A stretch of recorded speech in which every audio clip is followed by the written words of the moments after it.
அழகே அழகு சரியல்ல அடுத்த வர எபிசோடில் நம்ம மதி பாக்கியராஜுக்கு வந்து ஆஃபீஸ்லேருந்து வெக்கேஷன் ட்ரிப்புக்காக 4 டிக்கெட் வந்து கொடுத்துருக்காங்க. போன தடவையே நம்ம யூஸ் பண்ணிக்கல மலர், இந்த வாட்டி நம்ம கண்டிப்பாக யூஸ் பண்ணிக்கணும் அப்படின்ற மாதிரி வந்து சொல்லிக்கிட்டு இருக்காங்க. இதை கேட்டோன்னே மலர் இருந்துட்டு வீட்டில் இதுக்கு ஒத்துப்பாங்களா அப்படின்னு சொல்லிட்டு கேட்கவும், நம்ம எப்படியாவது பேசி ஒத்துக்க வச்சிடலாம். ஏங்க 4 டிக்கெட் இருக்குல்ல, பாப்பாவையும் நம்ம கூட கூட்டிகிட்டு தானே போக போகிறோம். ஆமாம், பாப்பா இல்லாமல் எப்படி போகிறது?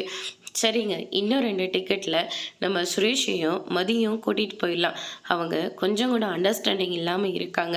இப்படி வெளியில் எங்கேயாவது போயிட்டு வந்தால் அவங்க கொஞ்சம் பெட்டராக ஃபீல் பண்ணுவாங்க இல்லை அப்படின்ற மாதிரியே சொல்லிக்கிட்டு இருக்காங்க. நீ சொல்கிறதும் எல்லா விதத்துலேயும் சரியாக தான் இருக்கும். சரி, நம்ம சுரேஷ்கிட்ட பேசி பார்க்கலாம். அதுக்கு முன்னாடி வீட்டில் பேசலான்னு சொல்லிட்டு வீட்டில் பேசுகிறாங்க. உடனே மலர் வெளியே போகலாம் அப்படின்னு சொன்ன உடனே வீட்டில் இருக்கிற அவங்க அத்தையும் மாமாவும் இருந்துக்கிட்டு, வீட்டில் நீ போயிட்டா வீட்டு வேலைலாம் செய்ய யார் இருக்காங்க? ஐயோ, என்னாலலாம் செய்ய முடியாது, எனக்கு ஏற்கனவே கால் வலி பிரச்சனை இருக்குது, இந்த மாதிரி பிரச்சனையில் என்னாலலாம் 3 நாளைக்கு வேலைலாம் செய்ய முடியாது அப்படின்ற மாதிரி சொல்கிறாங்க. ஏற்கனவே பக்கத்து வீட்டில் வேலை செய்கிறாங்கல்ல, அவங்களவே நான் வர சொல்லியிருக்கேன், அதனால் அவங்க 3 நாளைக்கு பார்த்துப்பாங்க அப்படின்ற மாதிரியே சொல்லிக்கிட்டு இருக்காங்க.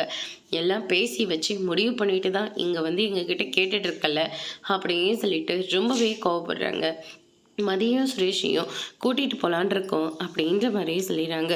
சுரேஷ் இருந்துட்டு நான் டியூட்டியில் ஜாயின் பண்ணணுன்னு அப்படின்ற மாதிரியே சொல்லிக்கிட்டு இருக்காங்க.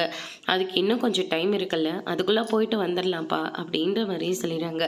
இதுக்கு அந்த மகாராணி ஒத்துக்கணும்ல அப்படின்னு சொன்ன உடனே நான் போய் மதிக்கிட்ட பேசுகிறேன் அப்படின்னு சொல்லிட்டு மலர் போயிட்டு நம்ம மதிக்கிட்ட போயிட்டு வெக்கேஷன் போகலாம் அப்படின்னு சொல்லிட்டு கெஞ்சி கேட்டுக்கிட்டு இருக்காங்க.